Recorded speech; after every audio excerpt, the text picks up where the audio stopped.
Good day, family and friends.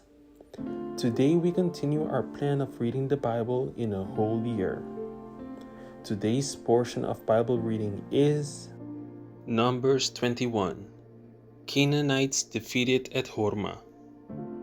The king of Arad, the Canaanite, who dwelt in the south, heard that Israel was coming on the road to Atharim. Then he fought against Israel and took some of them prisoners. So Israel made a vow to the Lord and said, "If you will indeed deliver this people into my hand, then I will utterly destroy their cities." And the Lord listened to the voice of Israel and delivered up the Canaanites, and they utterly destroyed them and their cities. So the name of that place was called Hormah. The bronze serpent.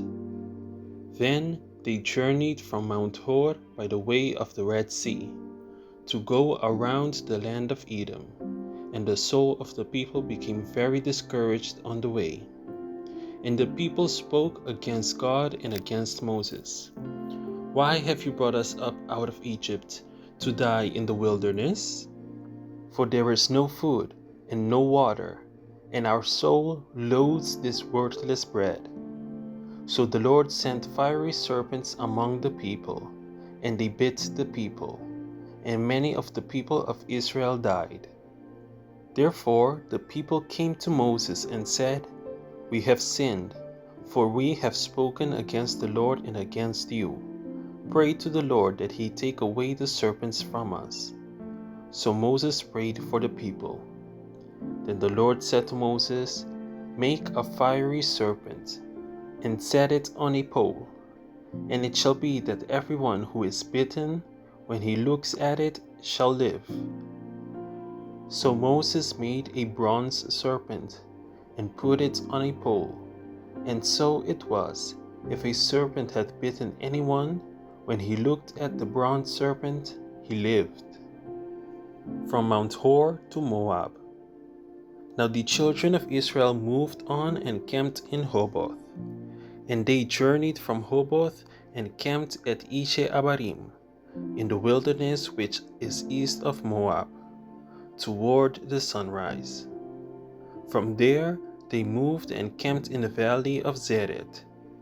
From there they moved and camped on the other side of the Arnon, which is in the wilderness that extends from the border of the Amorites. For the Arnon is the border of Moab, between Moab and the Amorites. Therefore it is said in the book of the wars of the Lord, Wahib and Suphah, the brooks of the Arnon, and the slope of the brooks that reaches to the dwelling of Ar, and lies on the border of Moab. From there they went to Beer, which is the well where the Lord said to Moses, "Gather the people together, and I will give them water." Then Israel sang this song, "Spring up, O well, all of you sing to it. The well the leaders sank, dug by the nation's nobles, by the lawgiver with their staves." And from the wilderness they went to Mattanah, from Mattanah to Nahaliel, from Nahaliel to Bamoth, and from Bamoth in the valley that is in the country of Moab, to the top of Pisgah, which looks down on the wasteland. King Sihon defeated. Then Israel sent messengers to Sihon, king of the Amorites, saying, "Let me pass through your land. We will not turn aside into fields or vineyards. We will not drink water from wells. We will go by the king's highway until we have passed through your territory." But Sihon would not allow Israel to pass through his territory. So Sihon gathered all his people together and went out against Israel in the wilderness. And he came to Jahaz and fought against Israel. Then Israel defeated him with the edge of the sword, and took possession of his land from the Arnon to Jabbok, as far as the people of Ammon. For the border of the people of Ammon was fortified. So Israel took all these cities, And Israel dwelt in all the cities of the Amorites, in Heshbon and in all its villages. For Heshbon was the city of Sihon, king of the Amorites, who had fought against the former king of Moab, and had taken all his land from his hand as far as the Arnon. Therefore, those who speak in Proverbs say, "Come to Heshbon, let it be built, let the city of Sihon be repaired." For the fire went out from Heshbon, a flame from the city of Sihon. It consumed Ar of Moab, the lords of the heights of the Arnon. Woe to you, Moab! You have perished, O people of Chemosh. He has given his sons as fugitives, and his daughters into captivity, to Sihon, king of the Amorites. But we have shot at them. Heshbon has perished as far as Dibon. Then we laid waste as far as Nophah, which reaches to Medeba. Thus Israel dwelt in the land of the Amorites. Then Moses sent to spy out Jazer, and they took its villages and drove out the Amorites who were there. And they turned and went up by the way to Bashan. So Og, king of Bashan, went out against them, he and all his people, to battle at Edrei. Then the Lord said to Moses, "Do not fear him, for I have delivered him into your hand, with all his people and his land. And you shall do to him as you did to Sihon, king of the Amorites, who dwelt at Heshbon." So they defeated him, his sons, and all his people, until there was no survivor left him, and they took possession of his land. Numbers 22. Balak sends for Balaam. Then the children of Israel moved and camped in the plains of Moab, on the side of the Jordan across from Jericho. Now Balak, the son of Zippor, saw all that Israel had done to the Amorites. And Moab was exceedingly afraid of the people because they were many, and Moab was sick with dread because of the children of Israel. So Moab said to the elders of Midian, "Now this company will lick up everything around us, as an ox licks up the grass of the field." And Balak, the son of Zippor, was king of the Moabites at that time. Then he sent messengers to Balaam, the son of Beor, at Pethor, which is near the river in the land of the sons of his people, to call him, saying, "Look, a people has come from Egypt. See, they cover the face of the earth, and are settling next to me. Therefore, please come at once. Curse this people for me, for they are too mighty for me. Perhaps I shall be able to defeat them and drive them out of the land. For I know that he whom you bless is blessed, and he whom you curse is cursed."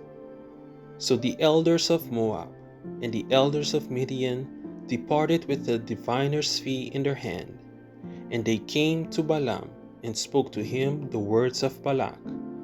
And he said to them, "Lodge here tonight, and I will bring back word to you, as the Lord speaks to me." So the princes of Moab stayed with Balaam. Then God came to Balaam and said, "Who are these men with you?" So Balaam said to God, "Balak, the son of Zippor, king of Moab, has sent to me, saying, 'Look, a people has come out of Egypt, and they covered the face of the earth. Come now, curse them for me. Perhaps I shall be able to overpower them and drive them out.' And God said to Balaam, "You shall not go with them. You shall not curse the people, for they are blessed." So Balaam rose in the morning and said to the princes of Balak, "Go back to your land, for the Lord has refused to give me permission to go with you." And the princes of Moab rose and went to Balak and said, Balaam refused to come with us. Then Balak again sent princes, more numerous and more honorable than they. And they came to Balaam and said to him, Thus says Balak, the son of Zippor, Please, let nothing hinder you from coming to me, for I will certainly honor you greatly, and I will do whatever you say to me. Therefore, please come, curse this people for me. Then Balaam answered and said to the servants of Balak, Though Balak were to give me his house full of silver and gold, I could not go beyond the word of the Lord my God, to do less or more. Now therefore, please, you also stay here tonight, that I may know what more the Lord will say to me. And God came to Balaam at night and said to him, If the men come to call you, rise and go with them. But only the word which I speak to you, that you shall do. So Balaam rose in the morning, saddled his donkey, and went with the princes of Moab. Balaam, the donkey, and the angel. Then God's anger was aroused because he went, and the angel of the Lord took his stand in the way as an adversary against him. And he was riding on his donkey, and his 2 servants were with him. Now the donkey saw the angel of the Lord standing in the way with his drawn sword in his hand. And the donkey turned aside out of the way, and went into the field. So Balaam struck the donkey to turn her back onto the road. Then the angel of the Lord stood in a narrow path between the vineyards, with a wall on this side and a wall on that side. And when the donkey saw the angel of the Lord, she pushed herself against the wall and crushed Balaam's foot against the wall. So he struck her again. Then the angel of the Lord went further and stood in a narrow place where there was no way to turn, either to the right hand or to the left. And when the donkey saw the angel of the Lord, she lay down under Balaam. So Balaam's anger was aroused, and he struck the donkey with his staff. Then the Lord opened the mouth of the donkey, and she said to Balaam, What have I done to you, that you have struck me these 3 times? And Balaam said to the donkey, Because you have abused me. I wish there were a sword in my hand, for now I would kill you. So the donkey said to Balaam, Am I not your donkey on which you have ridden, ever since I became yours to this day? Was I ever disposed to do this to you? And he said, No. Then the Lord opened Balaam's eyes, and he saw the angel of the Lord standing in the way with his drawn sword in his hand. And he bowed his head and fell flat on his face. And the angel of the Lord said to him, Why have you struck your donkey these 3 times? Behold, I have come out to stand against you, because your way is perverse before me. The donkey saw me and turned aside from me these 3 times. If she had not turned aside from me, surely I would also have killed you by now, and let her live. And Balaam said to the angel of the Lord, I have sinned, for I did not know you stood in the way against me. Now therefore, if it displeases you, I will turn back. Then the angel of the Lord said to Balaam, Go with the men, but only the word that I speak to you, that you shall speak. So Balaam went with the princes of Balak. Now when Balak heard that Balaam was coming, he went out to meet him at the city of Moab, which is on the border at the Arnon, the boundary of the territory. Then Balak said to Balaam, Did I not earnestly send to you, calling for you? Why did you not come to me? Am I not able to honor you? And Balaam said to Balak, Look, I have come to you. Now, have I any power at all to say anything? The word that God puts in my mouth, that I must speak. So Balaam went with Balak, and they came to Kirjath Huzoth. Then Balak offered oxen and sheep, and he sent some to Balaam and to the princes who were with him. Numbers 23. Balaam's first prophecy. So it was the next day that Balak took Balaam and brought him up to the high places of Baal, that from there he might observe the extent of the people. Then Balaam said to Balak, "Build 7 altars for me here, and prepare for me here 7 bulls and 7 rams." And Balak did just as Balaam had spoken. And Balak and Balaam offered a bull and a ram on each altar. Then Balaam said to Balak, "Stand by your burnt offering, and I will go. Perhaps the Lord will come to meet me, and whatever he shows me, I will tell you." So he went to a desolate height, and God met Balaam, and he said to him, "I have prepared these 7 altars, and I have offered on each altar a bull and a ram." Then the Lord put a word in Balaam's mouth and said, "Return to Balak, and thus you shall speak." So he returned to him, and there he was, standing by his burnt offering, he and all the princes of Moab. And he took up his oracle and said, "Balak, the king of Moab, has brought me from Aram, from the mountains of the east. Come, curse Jacob for me, and come, denounce Israel." How shall I curse whom God has not cursed? And how shall I denounce whom the Lord has not denounced? For from the top of the rocks I see him, and from the hills I behold him. There, a people dwelling alone, not reckoning itself among the nations. Who can count the dust of Jacob, or number 1/4 of Israel? Let me die the death of the righteous, and let my end be like his.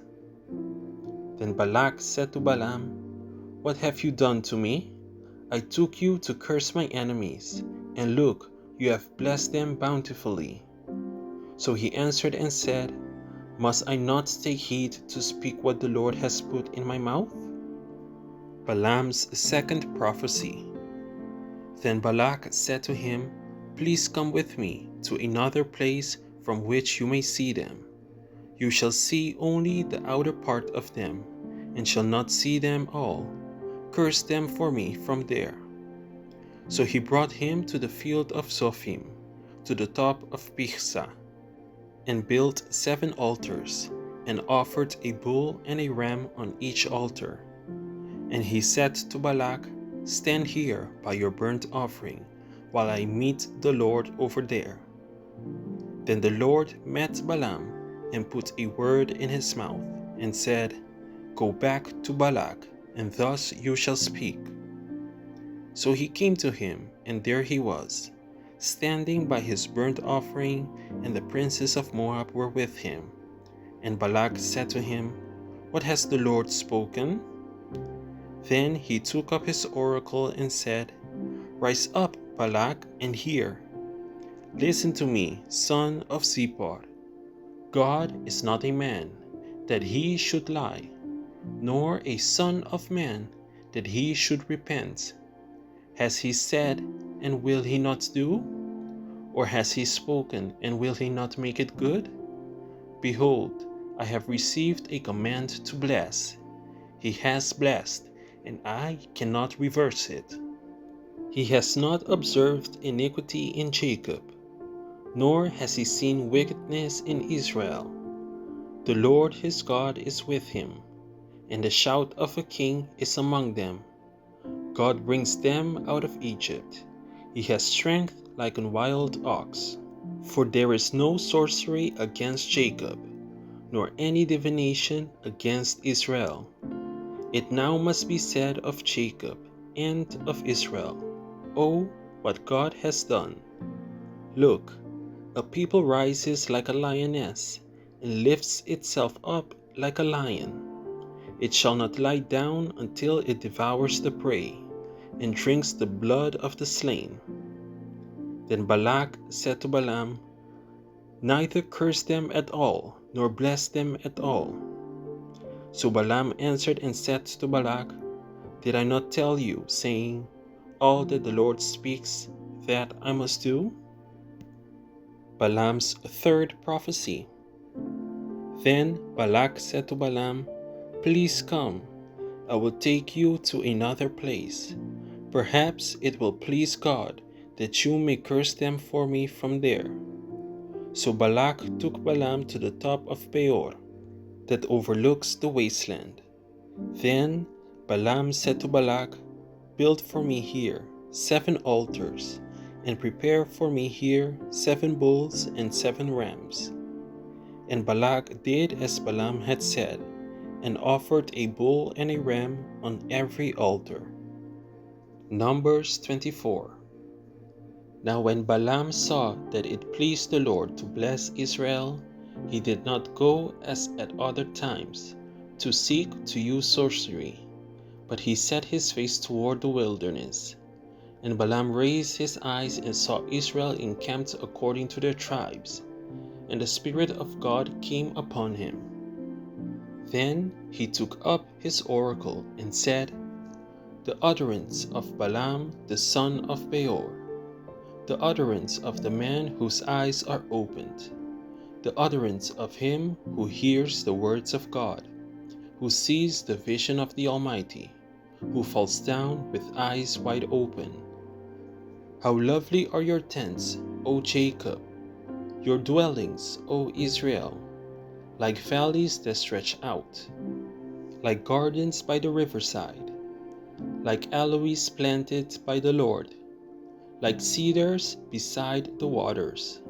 He shall pour water from his buckets, and his seed shall be in many waters.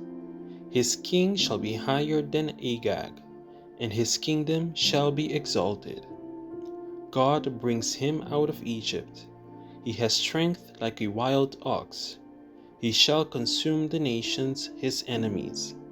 He shall break their bones, and pierce them with his arrows. He bows down, he lies down as a lion. And as a lion, who shall rouse him? Blessed is he who blesses you, and cursed is he who curses you. Then Balak's anger was aroused against Balaam, and he struck his hands together. And Balak said to Balaam, I called you to curse my enemies, and look, you have bountifully blessed them these 3 times. Now therefore flee to your place. I said I would greatly honor you, but in fact the Lord has kept you back from honor. So Balaam said to Balak, Did I not also speak to your messengers whom you sent to me, saying, If Balak were to give me his house full of silver and gold, I could not go beyond the word of the Lord to do good or bad of my own will? What the Lord says, that I must speak. And now, indeed, I am going to my people. Come, I will advise you what this people will do to your people in the latter days. Balaam's fourth prophecy.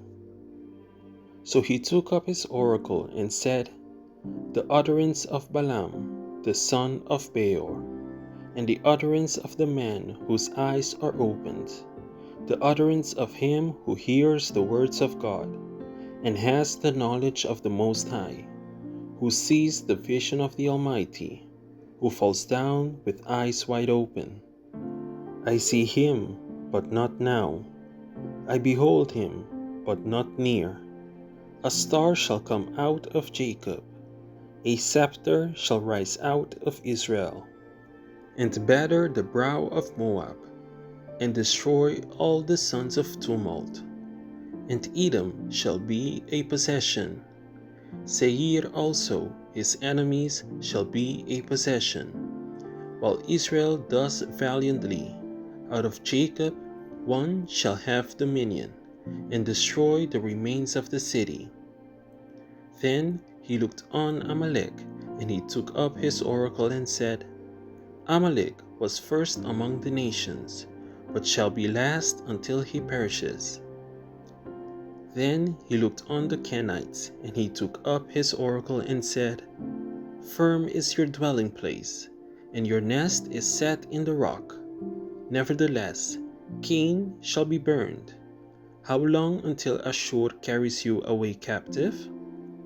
Then he took up his oracle and said, Alas, who shall live when God does this? But ships shall come from the coast of Cyprus, and they shall afflict Ashur and afflict Eber, and so shall Amalek until he perishes.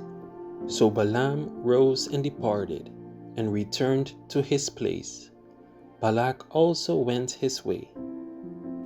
Thank you for tuning in to another daily Bible reading video. Be sure to come back tomorrow when we dive deeper into the next chapters of God's Word.